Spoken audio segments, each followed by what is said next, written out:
Hello दोस्तों, Hadoop development की series में मैं आपका फिर से स्वागत करता हूं। आज हम देखेंगे हडूप का single node setup and those would like to watch this video in English please check the link in description. सबसे पहले प्रीरिक्विजिट्स क्या है भाई हडूप के लिए कि अब जो मैं यूज कर रहा हूँ वो बोलता हूँ। उबंटू का 14.04 LTS जो इमेज है वो मैं VMware का जो इमेज है वो यूज कर रहा हूँ और JDK जो है 1.8.0 वो मेरे पास इंस्टॉल्ड है। OpenSSH सर्वर बोलता हूँ क्या है, हडूप 2.7.3 ये जो लेटेस्ट वर्जन आया हडूप का वो हम आज इंस्टॉल करने वाले हैं। ठीक है, तो चलो शुरू करते हैं। सबसे पहले जावा का इंस्टॉलेशन आता है, तो मैंने इससे पिछली जो वीडियो है उसके अंदर जावा का इंस्टॉलेशन दिया है, आप जाके देख सकते हो। सबसे पहले ये ज़रूरी है, जावा इंस्टॉल नहीं हुआ तो हडूप नहीं चलेगा। ठीक है, तो जावा इंस्टॉल करो, वो वीडियो देखो और जावा इंस्टॉल करो। ठीक है, ओके। ये OpenSSH सर्वर क्या है, सबसे पहले हम इसको इंस्टॉल कैसे करते हैं वो देखते हैं। आपको कोई भी मतलब क्लाइंट सर्वर का काम करना हो तो दो चीज़ें ज़रूरी है, आपके पास SSH होना चाहिए और SSHD होना चाहिए। उसको चेक करने के लिए सिंपल दो कमांड्स है। विच SSH, अगर आपको नीचे पाथ दिख गया तो समझ लेना कि भाई इंस्टॉल्ड है अपने पास SSH।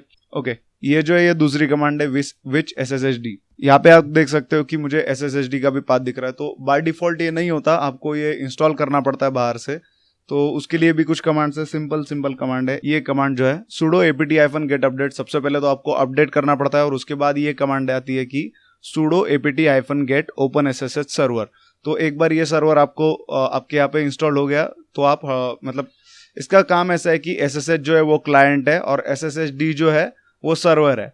क्लाइंट मतलब अपनी क्लाइंट सिस्टम सर्वर को कनेक्ट होनी चाहिए इसलिए SSH होता है, और दूसरी सिस्टम्स आपके सिस्टम को कनेक्ट होनी चाहिए इसलिए SSHD होता है। ठीक है, तो ये हो गया इनका एक्सप्लेनेशन। तो उसके बाद का जो इंपॉर्टेंट काम आता है भाई अपना बहुत की जनरेट करनी पड़ती है हमें। ठीक है, उसके लिए क्या है कि RSA DSA की उसका मतलब वो अलग ही कंसेप्ट है, वो हम बाद में डिटेल में मतलब एक्सप्लेन करूंगा मैं। ठीक है, तो की जो होती है वो हमें जनरेट करनी पड़ती है क्योंकि उसका रीजन ये है, जो हडूप है उसे लॉगिन करना पड़ता है दूसरी सिस्टम्स के अंदर अपने डेमोस चालू करने के लिए। तो वो जो लॉगिन है वो पासवर्डलेस होना चाहिए। वो अगर वो बार बार पासवर्ड पूछेगा तो हमें बार बार इंसर्ट करना पड़ेगा और हमें ही तकलीफ होगी। ठीक है, तो उसके लिए की जो है जनरेट करके वो ऑथोराइज्ड की में डालनी चाहिए। ऐसे सिंगल नोड सेटअप के लिए इसकी कोई खास जरूरत नहीं है, लेकिन अगर कर लेंगे तो बेटर रहेगा। उसके लिए ये दो कमांड्स है, SSH कीजन -t RSA-p दो सिंगल कोट्स -f और ~/.sshid.rsa। इससे क्या हो जाएगा, आपकी RSA की जो की है वो जनरेट हो जाएगी। और उसके नीचे की जो कमांड है वो भी आपको एग्जीक्यूट करनी पड़ेगी, cat ~/shid_rsa.vab। ये जो कमांड है उसके अंदर हम क्या कर रहे हैं, जो RSA की हमने जनरेट की है उसे ऑथराइज्ड की के अंदर हम ऐड कर रहे हैं। ठीक है, तो एक बार अगर ऑथराइज्ड कीज के अंदर वो ऐड हो गया तो फिर आपको बार बार पासवर्ड डालने की जरूरत नहीं पड़ेगी। उसके बाद अगर कंफर्म करना है कि भाई हुआ है कि नहीं तो सीधा SSH लोकल होस्ट करके देखो। मैंने किया है ये, तो मेरा लोकल होस्ट को बिना पासवर्ड के मुझे लॉगिन मिल जाएगा। ओके, यहाँ पे आप देख सकते हो लॉगिन हो चुका है। ठीक है, मेरे लोकल होस्ट का नाम भी हडूप ही है, तो ऐसा होता है। ठीक है, ये एक बार आपका हो गया तो सबसे पहले तो हडूप का जो फाइल है 2.7.3 का वो आपको डाउनलोड करना पड़ेगा ऑफिशियल साइट से। तो मतलब उसकी लिंक मैं दे दूंगा, उसकी कोई टेंशन नहीं है। तो जब भी आप उसे डाउनलोड करोगे वो आपके डाउनलोड्स फोल्डर में आ जाएगा। ये देखो यहाँ पे, तो ये एक tar.gz फाइल है। इसे एक्सट्रैक्ट करने के लिए एक सिंपल कमांड है, वो ये tar-xzvf hadoop 2.7.3.tar.gz। तो इस कमांड को हिट करते ही आपका जो हडूप है वो एक्सट्रैक्ट हो जाएगा और आपको इस तरह से दिखेगा वो यहाँ पे, ये फोल्डर दिख गया आपको। ओके, उसके बाद क्या करना है, ये जो फोल्डर है उसकी हमें ओनरशिप चेंज करनी पड़ती है। ठीक है, तो ये कमांड मैं एक्सप्लेन करता हूँ आप लोगों को अभी ओनरशिप की कैसी है। Okay, sudo chown-r hadoop:hadoop। ये जो हडूप दो बार आपको दिख रहा है ये कोई मतलब सिर्फ हडूप को परमिशन देनी इसलिए नहीं है, ये मेरा यूजर नेम है। तो आपका जो भी यूजर नेम है जिसके ऊपर आपने हडूप की फाइल्स कॉपी की है, आपको वो यूजर नेम यहाँ पे दो बार डालना पड़ेगा। मतलब एक ऐसा है, पहला यूजर नेम है उसके बाद ग्रुप का नाम है, तो ग्रुप वगैरह कुछ है नहीं भाई सिंगल इसके ऊपर।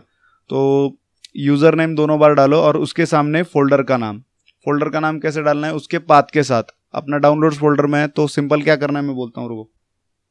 कमांड प्रॉम्प्ट के ऊपर आ जाओ, के बाद कमांड प्रॉम्प्ट के ऊपर एक बार आप आ गए, आपको क्या करना पड़ेगा, cd डाउनलोड्स, क्योंकि हमारा जो हडूप का फोल्डर है वो डाउनलोड्स फोल्डर के अंदर है। डाउनलोड्स के अंदर आने के बाद आपको जो ओनरशिप वाली जो कमांड मैंने अभी दिखाई है वो रन करनी पड़ेगी, ठीक है।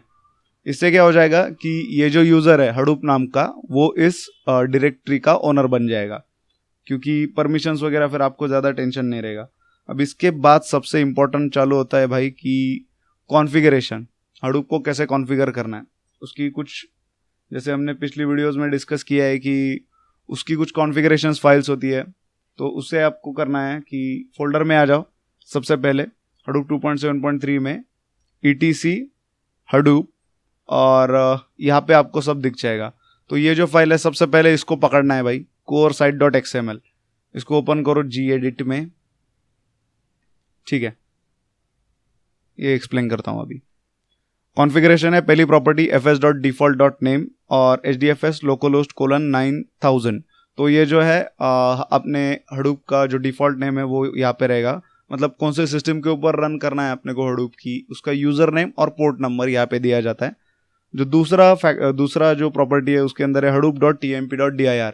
ये कॉन्फ़िगर करना बहुत ज़रूरी है अगर आप कॉन्स्टेंटली हडूप के ऊपर काम कर रहे हो, क्योंकि इसका फ़ायदा ये होता है कि हमें हडूप की जो नेम नोड है वो बार बार, मतलब एक बार अगर हमने हडूप चालू किया और फिर से बंद कर दिया तो जो डेटा आपने हडूप के अंदर डाला है वो वहाँ, मतलब दूसरी बार जब शुरू करोगे तो आपको वहाँ पे नहीं मिलेगा, या फिर हडूप के डेमोस चालू होने में दिक्कत होगी। इसकी वजह से आपको ये जो फैक्टर है hadoop.tmp.dir ये यहाँ पे कॉन्फ़िगर करना पड़ता है। तो ये जो मतलब कुछ इंपॉर्टेंट कॉन्फ़िगरेशन ही बोल रहा हूँ, सारे नहीं बोल रहा हूँ मैं। core site.xml का काम हो गया, उतना ही था। उसके बाद आना है हडूप env.sh फाइल में। इसके अंदर अपना छोटा सा काम है, ज़्यादा बड़ा नहीं है। जो जावा हमने इंस्टॉल किया हुआ है उसका जो पाथ है हमें यहाँ पे एक्सपोर्ट करना पड़ेगा, एक्सपोर्ट जावा होम, ठीक है। तो यहाँ पे मेरा जावा इंस्टॉल्ड है तो मैंने ये वाला पाथ दे दिया है, ओके। तो इसका भी काम इतना ही है हडूप env.sh का। उसके बाद hdfs site.xml, उसके अंदर आना है। ये इंपॉर्टेंट फाइल है बहुत कॉन्फ़िगरेशन के हिसाब से, ओके। तो जैसे कि हमें पता है रेप्लिकेशन और ब्लॉक्स वगैरह जो कुछ भी है वो यहाँ पे हम सेट करते हैं। तो dfs.replication बाय डिफ़ॉल्ट 3 रहता है, लेकिन आप हम अभी एक ही सिस्टम के ऊपर इंस्टॉल कर रहे हैं तो उसको 1 कर दो, मतलब ये कुछ कॉन्फ़िगर नहीं करा हुआ रहेगा, ऑलरेडी आपको ही करना पड़ेगा। तो अभी मेरा रेप्लिकेशन 1 है, मतलब जो भी डेटा जाएगा उसका बाय डिफ़ॉल्ट एक ही कॉपी रहेगा मेरे पास। और dfs.block साइज जो है 128 MB सेट की हुई है, अगर नहीं भी करता तो कोई फ़र्क नहीं पड़ता, बाय डिफ़ॉल्ट 128 ही है। तो ये हो गई hdfs site.xml फाइल। उसके बाद आपको आना है मैप्रेड site.xml, ओके। यहाँ पे मैप्रेड site.xml फाइल के अंदर आओ और यहाँ पे बस आपको फ्रेमवर्क का नाम सेट करना है, कुछ भी नहीं है यहाँ पे खास। mapreduce.framework.name, कौन सा फ्रेमवर्क है अपना प्रोसेसिंग का, यार्न, तो उसका नाम हमने यहाँ पे दे दिया। तो ये हो गई मैप्रेड site.xml की फाइल। उसके बाद जो है वो है yarn site.xml। उसके लिए आपको क्या करना पड़ता है, उसके अंदर सारे यार्न के जो फैक्टर्स है उसको आपको कॉन्फ़िगर करना पड़ता है। तो ये अभी देखो मेरे इतने किए हुए नोड मैनेजर वगैरह जो है, मतलब यार्न के कंपोनेंट कौन से, रिसोर्स मैनेजर, नोड मैनेजर, उनके रिगार्डिंग जो भी मतलब आपके फैक्टर्स है वो हमें यहाँ पे कॉन्फ़िगर करने पड़ते हैं, ठीक है। तो ये हो गई आपकी yarn site.xml। आगे की जो फाइल है वो है स्लेव्स। इस फाइल के अंदर आपके कितने स्लेव्स है वो डालना है। अभी बाय डिफ़ॉल्ट तो हमारा एक ही है, सिंगल नोड सेटअप ही चल रहा है, तो एक ही सिस्टम है अपने पास। तो ये जो स्लेव है ये मैंने यहाँ पे डाल दिया लोकल होस्ट। तो ये हो गए आपके कॉन्फ़िगरेशंस। उसके बाद क्या करना है, बैश आरसी नाम की एक फाइल होती है, उसके अंदर आपको ये जो पाथ है वो एक्सपोर्ट करना पड़ता है, ठीक है। तो हम देखेंगे कैसे होता है एक्सपोर्ट, ओके। ये जो फाइल है बैश आरसी फाइल, ये बहुत ही इंपॉर्टेंट है। इसके नीचे आपको आना है एकदम एंड के पास, इसके एकदम डेड एंड। तो यहाँ पे आप देख सकते हो जो सारे पाथ्स है वो मैंने एक्सपोर्ट किए हुए। यहाँ पे देखो हडूप होम का जो पाथ है कि हमारा डाउनलोड्स फोल्डर में, तो मैंने ये सेट कर दिया है home/hadoop downloads hadoop 2.7.3। और ये जो नीचे है उसका bin और sbin फोल्डर का जो है वो एक्सपोर्ट करना पड़ता है। तो ओके, तो ये जो bin फोल्डर के 2 पाथ है, bin और sbin के, उनको आपको एक्सपोर्ट करना पड़ेगा, क्योंकि जो एग्जीक्यूटेबल्स है वो इनके अंदर होते हैं, bin और sbin के अंदर, ओके। तो ये हो गया आपका बैश आरसी फाइल। उसके बाद जो इसका सोर्स कोड है उसे अप्लाई करने के लिए आपको क्या करना पड़ेगा, सोर्स ~.bash_rc इस कमांड को एग्जीक्यूट कर दोगे तो जो भी पाथ हमने स्पेसिफाई किए हुए बैश आरसी फाइल में वो एक्सपोर्ट हो जाएंगे। ओके, तो ठीक है, यहां तक अपना मैक्सिमम काम अब हो चुका है। आगे क्या करना है, HDFS नेम नोड फॉर्मेट, ये जो कमांड है, जो फर्स्ट टाइम आप अपना क्लस्टर चालू करने वाले हो उसी वक्त आपको ये कमांड एग्जीक्यूट करनी है। एक बार आपका क्लस्टर चालू हो गया तो फिर से ये कमांड आपको एग्जीक्यूट नहीं करनी। मतलब मैंने एक बार क्लस्टर चालू किया, उससे पहले मैंने नेम नोड फॉर्मेट की कमांड दे दी, बंद कर दिया, और दूसरे वक्त में जब शुरू करूंगा उस वक्त ये कमांड एग्जीक्यूट मत करना, क्योंकि आपका सारा मेटा डेटा इरेज हो जाएगा इससे। ओके, तो ये फर्स्ट टाइम की कमांड है सिर्फ HDFS नेम नोड फॉर्मेट। उसके बाद आती है आपकी स्टार्ट dfs.sh और स्टार्ट yarn.sh।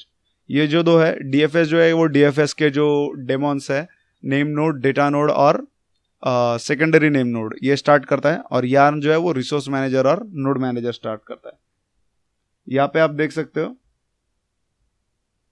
इस तरह से दिखेगा जब आप ये दोनों एग्जीक्यूट करोगे, स्टार्ट dfs.sh और स्टार्ट yarn.sh। ठीक है, ये देखो नेम नोड स्टार्ट हो गई, डेटा नोड स्टार्ट हो गई, ये सारे डेमोस जो है चालू हो गए। और अगर आपको कंफर्म करना है कि भाई सब चालू हुए हैं कि नहीं, उसके लिए आपको यूज करना पड़ता है JPS। तो JPS करते ही देखो सारे डेमोन्स अभी सामने आ गए, डेटा नोड जो है, नेम नोड है, नोड मैनेजर, सेकेंडरी है, तो इस तरह से होता है। और उसका वेब कंसोल जो है वो आपको आना पड़ेगा आपके ब्राउजर के अंदर, और आपको सिंपली टाइप करना पड़ेगा localhost:5070। यहाँ पे आपको मिल जाएगा कि आपका सारा क्लस्टर जो है यहाँ पे रनिंग है, तो कितना DFS यूज में है, कितना क्या, मतलब सारी जो डिटेल्स है आपको यहाँ पे दिख जाएगी। ये हो गया आपका सिंगल नोड का सेटअप। तो चलो खत्म करते हैं आज का वीडियो। अगर आपको पसंद आ गया हो तो यार प्लीज़ लाइक और सब्सक्राइब कर दो, क्योंकि मैं और भी इस प्रैक्टिकल्स डालने वाला हूँ इसके रिलेटेड। ओके, चलो बाय।